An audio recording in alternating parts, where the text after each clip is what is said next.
Assalamu alaikum.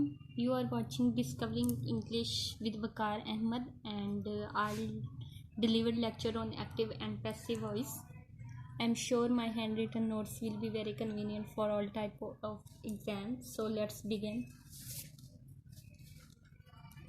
Active voice and passive voice. First of all आप इसका meaning clear कर लें कि एक्टिव वॉइस क्या होता है कि subject is a doer of an action expressed.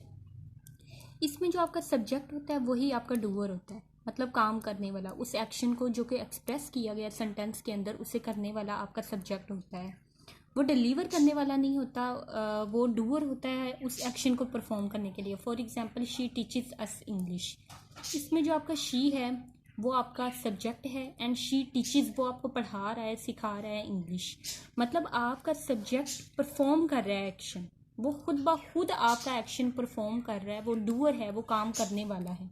जबकि जो पैसिव वॉइस है उसमें वो रिसीवर है, जो आपका सब्जेक्ट है वो रिसीवर कर रहा है उस एक्शन को जो कि उस सेंटेंस के अंदर एक्सप्रेस किया जा रहा है. For example we are taught English by her. इसमें अब हर जो है वो आपका देखा जाए तो ग्रामेटिकली और लॉजिकली सब्जेक्ट वो है, लेकिन यहाँ पे पैसिव वॉइस के अंदर चुका आपका ऑब्जेक्ट आपका सब्जेक्ट बन जाता है. तो अब यहाँ पे वी आर टॉट, अब यहाँ पे ये रिसीवर है. पैसिव वॉइस के अंदर आपके पास रिसीवर होगा सब्जेक्ट.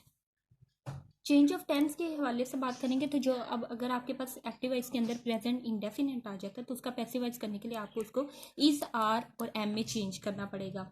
और पैसिव वॉइस की निशानी ये होती है कि आप उसे बाय से रिप्रेजेंट करते हैं. जैसे फॉर एग्जाम्पल प्रेजेंट इंडेफिनेट का एक सेंटेंस है शी सिंग्स अ सॉन्ग. तो इसको आप क्या करेंगे कि जो एंड वाला होगा, जो आपका ऑब्जेक्ट होगा, आपने उससे क्या करना है, आपने उससे सब्जेक्ट बना देना है आ सॉन्ग. इसके बाद चूंकि ये वाहिद है तो इसके साथ आप इज लगाएंगे और आपने थर्ड फॉर्म. ये एक्टिव एंड पैसिव वॉइस की निशानी यही है कि आपने क्या करना है, हमेशा थर्ड फॉर्म का इस्तेमाल करना है. उसके बाद आप इसे बाय लगाएंगे और जो आपके पास आपका सब्जेक्ट होगा एक्टिव वॉइस का, आपने उसकी क्या करनी है, आपने उसकी मफूली ऑब्जेक्टिव केस लगा देना है. इसी तरह नेगेटिव सेंटेंस भी इसी तरह क्लियर हो जाएंगे. और जो इंटेरोगेटिव होगा जैसे डज ही असिस्ट यू, तो आपने क्या करना है कि यू के साथ जाहिर बात है आर लगता है तो आपने are you assisted by him लगा देना. पास्ट इंडेफिनिट को आपने वाज और वर्ब में चेंज करना है. For example she sang a song, तो a song was sung by her. अगर आपके पास एक्टिव वॉइस के अंदर हु आ जाता है तो आपने उसको पैसिव वॉइस करते वक्त बाय हुम के अंदर कन्वर्ट कर देना. For example who killed the snake, by whom was the snake. यहाँ तक सेंटेंस वैसे ही होगा लेकिन स्टार्टिंग में आपने क्या करना है, हु को कन्वर्ट कर देना है बाय हुम के अंदर. फ्यूचर इंडेफिनेट को आप विल बी और शैल बी में कन्वर्ट कर देंगे. जैसे she will sing a song will be sung by her. Present continuous को आप is, are, am plus being के अंदर कन्वर्ट कर देंगे. जैसे शी सिंगिंग अ सॉन्ग, तो a song is being sung by her. Past continuous को into was verb plus being, she was singing a song was being sung by her. जो future continuous होता है वो convert अगर हो तो वो इस फॉर्म में होगा, लेकिन हम उसको करते नहीं हैं तो इसलिए लिहाजा इसे हम छोड़ देते हैं, ओमिटेड कर देते हैं. प्रेजेंट परफेक्ट को कन्वर्ट किया जाता है हैज, हैव प्लस बीइंग के अंदर. For example she has sung a song has been sung by her. आप देख रहे होंगे कि हर एक में हमने थर्ड फॉर्म का इजाफा किया है और बाय लगा दिया. Past perfect into had been में होगा she had sung a song had been sung by her. Future perfect को कन्वर्ट कर दिया जाएगा will have, shall have plus being के अंदर. She will have sung a song will have been sung by her. ये कुछ conditions हैं, इनके एग्जांपल्स तो नहीं है, लेकिन अगर कभी ये आ जाए तो उनको कन्वर्ट कर दिया जाता है. जैसे कंडीशनल सेंटेंस हो तो उनको वुड बी में कन्वर्ट कर दिया जाता है. प्रेजेंट इन्फिनेटिव को टू बी में, परफेक्ट इन्फिनेटिव को टू हैव बीन में, प्रेजेंट पार्टिसिपल को इनटू बीइंग में और प्रेजेंट परफेक्ट पार्टिसिपल को इनटू हैविंग बीन में कन्वर्ट कर दिया जाता है, लेकिन इसकी एग्जांपल नहीं है. इसी तरह अगर आपके पास एक्टिव सेंटेंसेस के अंदर इम्पेरेटिव हो, हुक्मिया कोई जुमला हो, तो उसको जो है वो कन्वर्ट करने के लिए आपने क्या करना है कि when the voice of imperative sentence is change, तो आपके पास कंस्ट्रक्शन क्या होगी, सबसे पहले आपने लेट लगाना है, उसके बाद ऑब्जेक्ट और बी के बाद हमेशा थर्ड फॉर्म में आप लगाएंगे. For example open the door. Open the door से ही पता चल रहा है कि ये इम्पेरेटिव सेंटेंस है. अब इसका पैसिव वॉइस करने के लिए आप क्या करेंगे कि स्टार्टिंग में जैसे मैंने आपको ये कंस्ट्रक्शन बताई है आपने इसी को फॉलो करना है. सबसे पहले लेट लगाएंगे, उसके बाद ऑब्जेक्ट, उसके बाद बी और थर्ड फॉर्म आ जाएगी। For example open the door, let the door be open. अगर नेगेटिव आप कर रहे हैं तो फिर आप क्या करेंगे, लेट नोट का इस्तेमाल करेंगे। For example don't open the door, let not the door be open. अगर एक्टिव सेंटेंसेस के अंदर आपको कोई रिक्वेस्ट या एडवाइस का आंसर मौजूद हो तो आपने उसके लिए क्या करना है, for example open the door please, तो अब यहाँ पे प्लीज़ रिक्वेस्ट के मायने में आ रहा है या एडवाइस के मायने में आ रहा है, तो यू आर रिक्वेस्टेड। अब आपका क्वेश्चन यहाँ पे होगा कि यू यहाँ पे यू क्यों आ रहा है, तो ओपन द डोर, अब यहाँ पे किसी ऑब्जेक्ट के साथ ही हम एड्रेस कर रहे हैं, जाहिर बात है कोई यहाँ पे सेकंड पर्सन है तो हम इसको ऑर्डर कर रहे हैं या रिक्वेस्ट कर रहे हैं कि ओपन द डोर, तो इसके लिए हमें यू लगाना पड़ेगा, you are requested to open the door. जब भी किसी एक्टिव सेंटेंस के अंदर, एक्टिव वॉइस के अंदर वर्ब के साथ प्रेपोजिशन आ जाए, उसके बाद ऑब्जेक्ट आ जाए, तो उसका पैसिवाइज करने के लिए आपने क्या करना है, उस प्रेपोजिशन को वर्ब के साथ ही रखना है, वर्ब के से अलहदा नहीं करना। प्रेपोजिशन अपनी जगह नहीं छोड़ेगी, preposition remain same after the verb in passivise.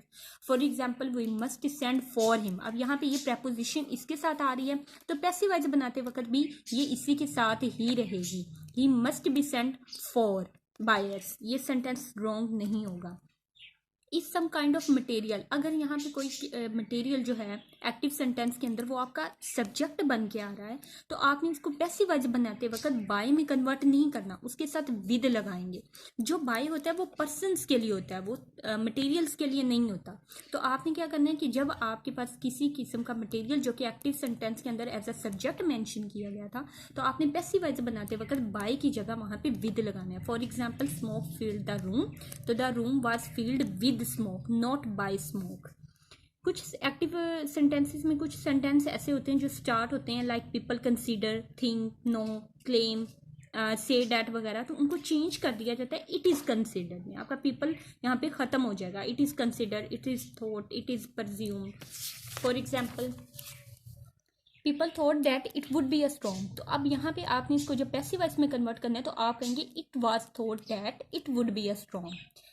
Infinitive placed after passive verb are complete infinitives. For example आपके पास एक सेंटेंस है he made us work, for आपने यहाँ तक पहले ख्याल करना है, आपके पास ये आपका ऑब्जेक्ट है, आपने इसको सब्जेक्ट बनाना है, वी वर मेड। अब आपके पास ये भी जो है वो वर्ब आ रहा है तो इसके लिए आपने इसको इससे अलग करने के लिए यहाँ पे इन्फिनिटिव का इस्तेमाल करना है और ये होगी आपके पास कंप्लीट इन्फिनिटिव। उसके बाद बाकी सेंटेंस आपका वैसे ही होगा।